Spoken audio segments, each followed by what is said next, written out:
Radioactif. Radioactif, la radio qui libère la parole des jeunes. Bonjour à tous et à toutes et merci de nous rejoindre sur Radioactif pour notre toute première édition de Chill and Tao. Aujourd'hui, nous avons le plaisir d'accueillir Zeldo, youtubeur et service civique à la mission locale de Dijon. Bonjour Zeldo. Salut à toi. Alors dis-moi, tu vas nous parler de quoi aujourd'hui ? Eh ben, pour la faire courte, comme tu le sais, je suis du genre un peu geek et du coup, je vais vous proposer un sujet sur l'e-sport. L'e-sport, super. Et vous avez de la chance aujourd'hui parce qu'on a aussi un deuxième invité qui est, si je prononce bien, l'éléganthabile Jérémy, auteur romancier et également service civique à la mission locale de Dijon. Bonjour Jérémy. Bonjour à tous, c'est moi, c'est Jérémy, appelé l'éléganthabile. Et je vais vous présenter. C'est très naturel tout ça. Et du coup, tu vas nous parler de quoi aujourd'hui ? C'est très naturel tout ça. Eh bien, je vais vous parler d'une chronique personnelle, ça s'appelle Wattpad et moi, et qui est aussi un témoignage à propos du syndrome de l'imposteur. Alors, merci Jérémy et Tony d'être avec nous aujourd'hui. J'ai vraiment hâte d'entendre vos petites chroniques. Merci à toi de nous avoir invités. Il n'y a pas de mal. Je vous ai réservé une petite surprise. Ah, c'est génial ça. C'est-à-dire que entre vos deux chroniques, j'ai préparé un petit jeu Ce petit jeu va tester votre culture en matière de génération. Moi, je suis là pour gagner. Hein. Ouais, voilà, on va compter les points. On les tous.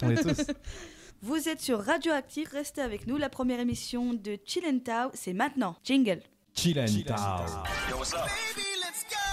Culture, Musique, loisirs, sport, Voyage, actualité, psychologie, consonne. voyelle, 8 lettres. Hein ? J'ai pas mieux. Attends, non, ça part en couille. Normal, c'est l'heure de Chill and Tao. L'émission, c'est vraiment n'importe quoi. On vous avait promis une chronique spéciale e-sport avec Tony. Alors, est-ce que tu peux nous parler un peu de toi ?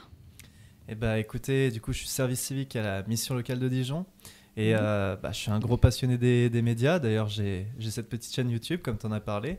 Donc voilà, c'est un truc qui me plaît. Et puis, je suis content d'être ici pour parler de trucs geeks. Tu veux nous parler de l'e-sport, mais c'est quoi brièvement ? Et ben, du coup, l'e-sport, pour celles et ceux qui ne connaissent pas, c'est, on va dire, le côté compétitif du jeu vidéo. Et du coup, comme j'en parlerai un peu après, vous verrez que ça a des bons comme des très mauvais côtés. Donc, voilà. Ah donc ça reste aussi compétitif que le sport normal, à vrai dire. Justement, c'est un peu ce dont je vais parler, c'est que l'e-sport, pour beaucoup, n'est pas considéré comme un sport. Pour d'autres, ça l'est. Et justement, c'est quelque chose qui est très intéressant comme sujet, puisque ça pose beaucoup de débats dans la communauté. Écoute Tony, on a hâte d'entendre ce que tu as à nous dire. La parole est à toi. Et du coup, comme j'en ai un peu parlé, pour beaucoup de monde, le jeu vidéo, c'est vraiment un domaine qui est très obscur, avec toujours les mêmes idées reçues qui circulent. Ça rend violent, ça force les jeunes à s'isoler, ça rend idiot. #GTA. Exactement.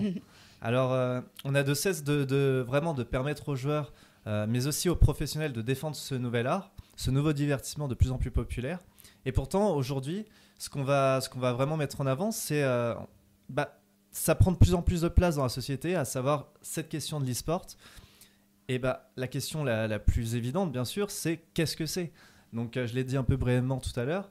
C'est en réalité une pratique liée directement aux jeux vidéo, qui est apparue dans les années 80 surtout, avec le lancement de premiers jeux, avec des joueurs qui ont commencé à y trouver un intérêt compétitif très rapidement. Pour moi, l'e-sport, je croyais que le début, c'était la Wii, quoi. La Wii aurait pu faire de l'e-sport à l'époque. Ça a commencé très très tôt, il faut savoir. J'ai envie de dire... Qui s'est jamais dit un jour, tiens, je vais me faire plaisir, je vais laminer mon pote. Je suis sûr que vous deux, c'est ce que vous vous dites souvent, par exemple. Oui. Avec mon petit frère, oui. On a tous un petit frère ou une petite sœur qu'on a envie de marrer. Et là où ça a commencé à prendre de l'ampleur, c'est durant le début des années 2000, avec l'apparition notamment de gros jeux avec par exemple StarCraft 2, Hearthstone ou encore Counter-Strike. Alors l'idée, ça vient surtout de la Corée, parce qu'ils ont décidé de créer des équipes professionnelles sur différents jeux. Et voilà ce que c'est l'e-sport. Ce sont surtout des tournois de jeux vidéo qui permettent aux vainqueurs de se dépasser et bien entendu de remporter des prix financiers, parce que sinon c'est pas drôle. Est-ce qu'il y a beaucoup d'argent en jeu du coup ? Ça peut faire énormément de cash prize, des très grosses sommes comme parfois juste de la notoriété. Donc dans tous les cas, ça reste très impressionnant. Peut-être me mettre à l'e-sport, moi, à défaut de faire du vrai sport en plus.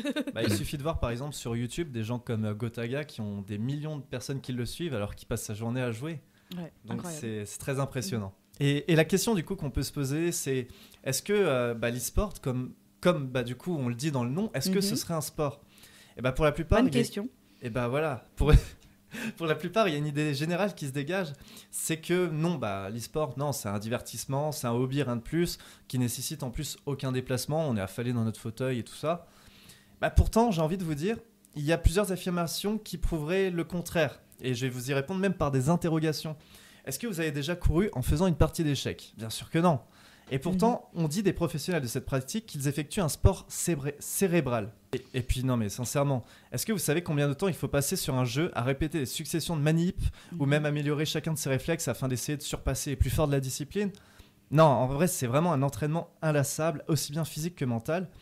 Puis, on dit sans arrêt que les plus grands joueurs de tennis tenaient une raquette à la main dès leurs 4 ans. Je suis persuadé qu'il y a des jeunes e-sporteurs actuellement qui avaient une manette dès 3 ans. C'est vrai. Ça se voit au vu des générations. Hein. Les nouvelles générations sont beaucoup plus à l'aise sur les jeux vidéo parce qu'ils ont commencé beaucoup plus tôt que les autres, quoi. C'est ça. Puis on voit même que de plus en plus, ce sont les jeunes qui commencent à se lancer dans la compétition. Il suffit de voir des jeux comme Fortnite ou autres qui sont très jeunes. Je me fais battre par des gamins de 7 ans à Fortnite, je comprends.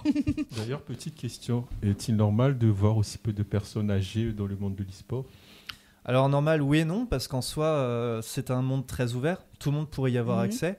Je pense que c'est surtout un problème peut-être de bouche à oreille. Peut-être que les personnes plus âgées ne l'ont pas assez connu. Puis même de capacité et de compétences, du coup, parce que puisque c'est des personnes qui ne sont pas forcément nées dans le numérique tel que nous, on en parlera pour les générations de tout à l'heure, je pense qu'ils ont moins de facilité. S'ils galèrent à envoyer un mail, je doute qu'ils puissent faire des kills sur Fortnite, tu vois. Je pense aussi. Puis il faut se dire que comme beaucoup de sports, il y a aussi énormément cet aspect un peu compétitif, mais aussi appât du gain. Je pense que les personnes âgées voient ça vraiment d'un mauvais œil.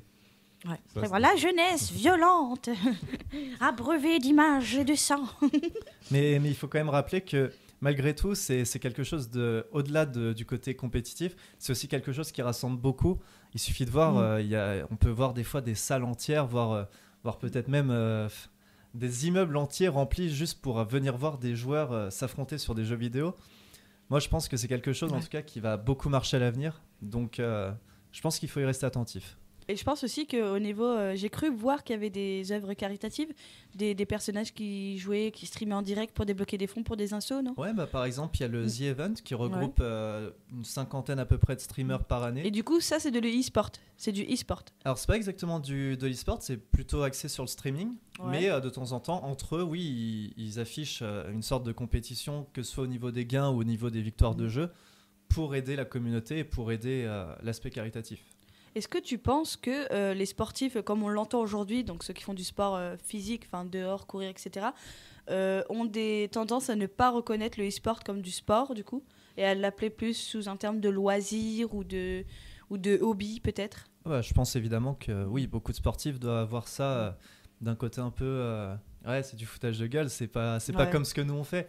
Mais je pense qu'il y a beaucoup de sportifs aussi qui se rendent compte que oui, ça devient important parce que certains joueurs... Par exemple, truc con, chez les footballeurs, il y a beaucoup de vrais joueurs FIFA qui ont fait de la compétition. Ouais. Donc, il faut se dire que certains sont touchés par l'e-sport, même dans leur propre sport. D'ailleurs, il me semble que Gérard Piquet a monté une équipe d'e-sport sur LoL. Exactement. Gérard Piquet, pour les incultes comme moi, Piquet, c'est un footballeur qui joue au FC Barcelone. Il me semble. C'est, pour la petite anecdote, le mari de Shakira. Ok, ça me parle plus, Shakira.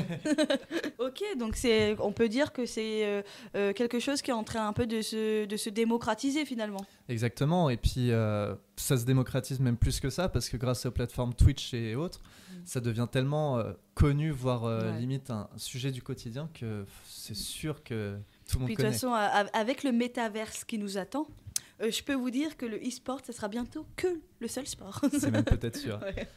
En tout cas, on a hâte. Merci Tony pour ces précieuses informations. Et toi, Jérémy, je voulais te demander, est-ce que tu fais du e-sport du coup ? Il m'arrive parfois de jouer, surtout le week-end ou quand j'ai du temps. Et du coup, toi, tu considères ça comme du sport, loisir ou hobby ? Alors, déjà, je pars du principe que les échecs, c'est du sport, puisque c'est un sport cérébral. Du coup, intrinsèquement, pour moi aussi, l'e-sport, c'est du sport.